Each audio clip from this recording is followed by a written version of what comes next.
and welcome to this week's Youth Enquiry Podcast episode. I'm Lucas. Today we are joined by my wee pal Laura Kiltie from Youth Work Dumfries and Galloway.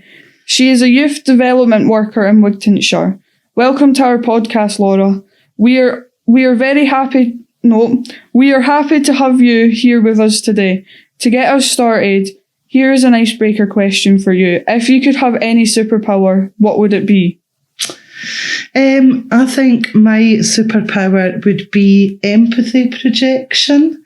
So I would love to be able to try and experience what other folk are feeling, or to project some feelings on other folks. If they were feeling a bit down or a bit low, that I could make them happy. I would definitely have the ability to fly. Because then I don't have to walk anywhere. Yeah. The shoes would look clean. Yep, they would be very clean, especially if I got white ones. What inspired you to become a youth worker? I don't think there's like one single source of inspiration, but like multiple things. So like growing up myself as a child and then a teenager, we were quite involved in our local community. My mum would take us out to things, to like the old folks dinner at Christmas, and would need to dance and perform, and just really involved in things in our local community. And I kind of always knew that I wanted to do something with people and communities. And then accessing youth work myself as a young person, I suppose, kind of added to that. And I thought someday that I would be one of the youth workers.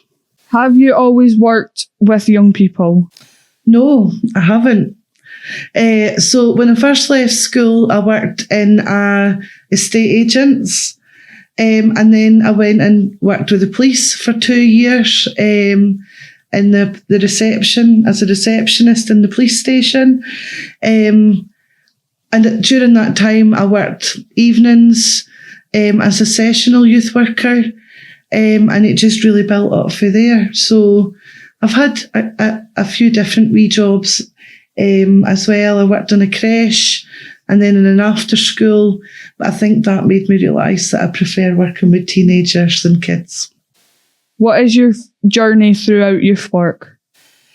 Just pretty much just what I've said. So I started off as a young person myself.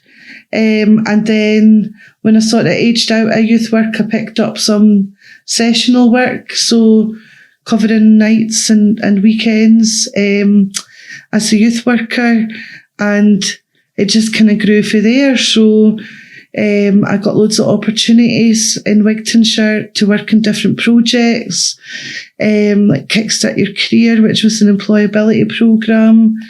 And fun-sized tours and different things. And just for there, really, my youth work experience grew, and I got my first job in Newtonshire as a development worker quite a few years ago, probably about 15 years maybe ago.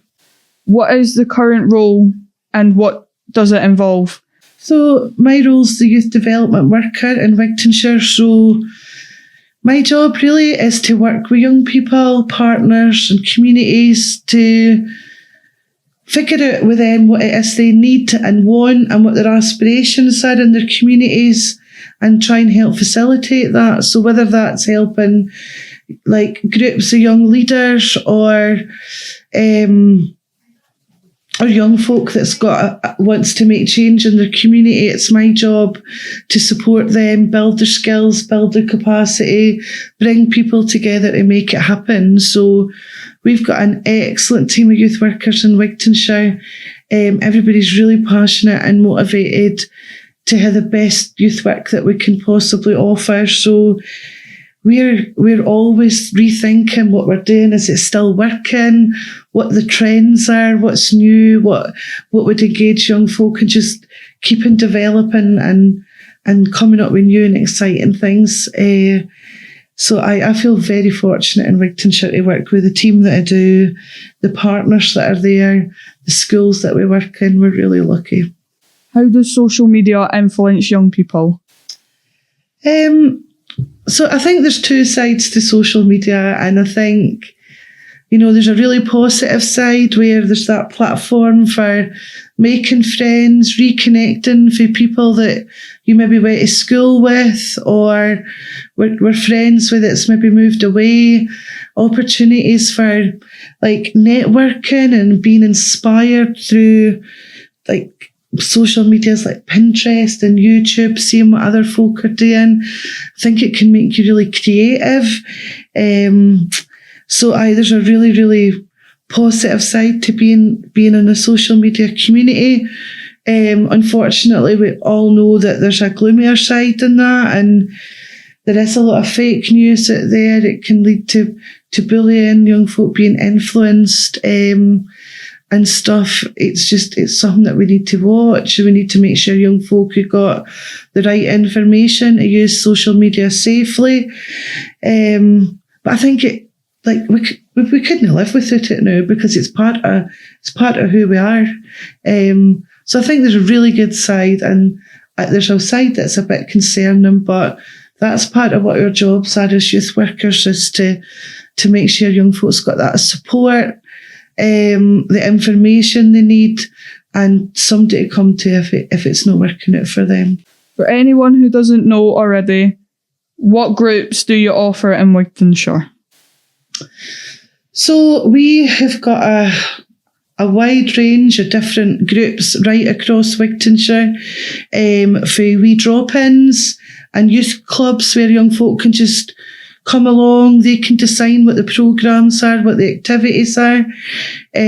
So we run them 4, 5, 6 nights a week. But then we run sort of more targeted or structured stuff. So we've got a group for young people with additional support needs and disabilities. We've got a pride group. One of our kind of most successful groups at the moment is our Darts project. It seems to be really popular right now. And we work in the schools as well. Lots of opportunities for young leaders to get involved in either helping with our groups with events or being part of programmes such as the Young Women's Network, the Chameleons and that sort of thing. But it's different every day, and there'll not be very many weeks that I've went to my work in the last 20 years where the plan for the week went perfectly. Things change every day, but I think that's what keeps this job fresh and keeps us on the ball. So that's what's really exciting. That's why I love youth work. There's no 2 days the same. What areas in D&G do Wigtownshire cover? So it sort of covers from Stranraer through to Whithorn, Wigton and Newton Stewart. So we've got programmes in each of the 4 bits, but we get young people coming in for like neighbouring villages and towns and stuff to access services in their closest location. As a final question, what has been your favourite memory so far in your time in youth work? Oh, you can't ask me that. That is like asking me to pick my favourite child. I think I genuinely, I'm not copying it here, but I've got millions of memories. Like the highs and lows in youth work. And I suppose for me, there's just moments where you take a step back and it's either an event or a milestone that a young person's achieved or something that's went really well, and you take a step back and you think, this is why I do this job. And I get a lot of moments like that and a lot of pride, and these wee sunshine moments, but I can't pick you, and I'm not doing it on podcasts when you're putting it on the internet or I'll offend somebody. Thank you for coming onto our podcast. Please remember to follow us on all social media channels. See you next time. Bye-bye. Follow us to keep up with more podcasts.